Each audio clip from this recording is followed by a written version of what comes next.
this Tuesday edition of FreightWaves Now. Let's talk about what's happening all across the country for your carriers and brokers. Welcome to your Tuesday carrier update sponsored by ID Systems. My name is Kyle Cunningham. Today, let's go ahead and jump in and talk about what's happened in the Pacific Northwest region here. We've got the outbound tender rejects here, your Blue Mountain. That's your outbound reject index for the entire Northwest region. So today we're going to focus on some specific markets inside of Oregon and Washington here. Your white line, that's going to be your outbound volume for the entire state of Washington. And the green line here is going to be your outbound tender volume for the entire state of Oregon. As you can see, for this region, big moves up in terms of outbound rejection, indicating a lack of capacity inside that market. Taking a look at Medford, Oregon, up 90% from yesterday. Seattle, Washington, nearly 50%, and Portland, nearly 40% up yesterday. While Portland and Seattle still remain low, under 6%, that implies favorability to you, the carrier. Medford, Oregon, almost approaching 9% rejections. That's almost 1 out of every 10 tenders being rejected, so very favorable in the Medford market. Let's take a look and go over to the east side of the country, Fort Wayne, Indiana. Your refrigerated outbound tender reject here, up 20% overnight to 14.85%. You can see here lots of moves up and down. Doesn't really cross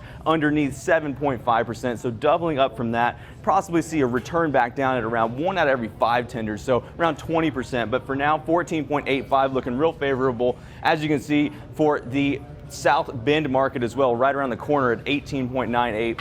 Very favorable to you as well. Let's take a look and see what's happening up north a little bit. St. Cloud, Minnesota, you're going to be waiting a little while, 171 minutes on the wait time. But if we take a look at the outbound rejections in comparison to the volume, we'll see very favorable results for you. Blue Mountain here, outbound rejects trending way up from mid-August as we are today at 15.3%. Here's the important part. This green line here, outbound tender volume heading up, inbound tender volume heading down. So outbound optionality headed up, competition coming in, heading down, good for you. Take a look at a map. This is your van outbound tender rejects as of today. This area right here, Iowa, Dubuque, Des Moines. Take a look and see what's going on in those markets. If you've got capacity anywhere in this general area, go ahead, route them towards there and get what you deserve. As always, make sure you stay tuned to your carrier update every single day.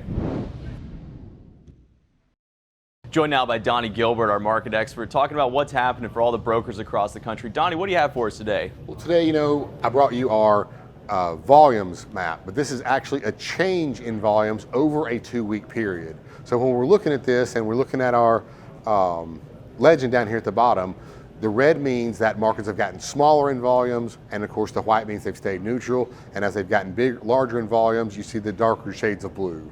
So we're not looking at the exact volumes, but the change in volume. So here when you see white markets, that means that these markets have actually stayed kind of neutral. They haven't grown or declined. So what I want to kind of look at is some of these ones that have actually grown. You see here all kind of in the mountain prairie area, we got Grand Junction, Colorado, some over here in Wyoming and Montana. Those have picked up a little bit, but those are pretty small markets. So when you see small increases, that can be a large percentage. Down here through Texas, we see where in the southeast here, some of these markets are turning red. These markets have actually declined. But through the Midwest is where we've seen a lot of our volumes actually increase. We got markets in Minnesota, Ohio, Indiana. These are where volumes are picking up.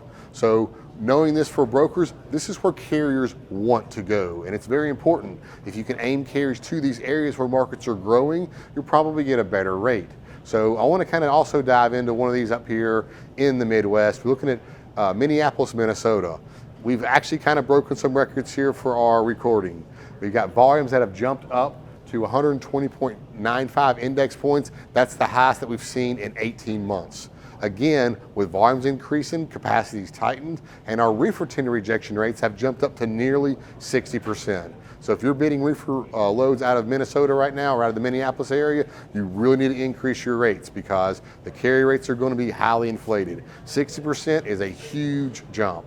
So of course, the larger the revenues, you can get, increase your margins in this area.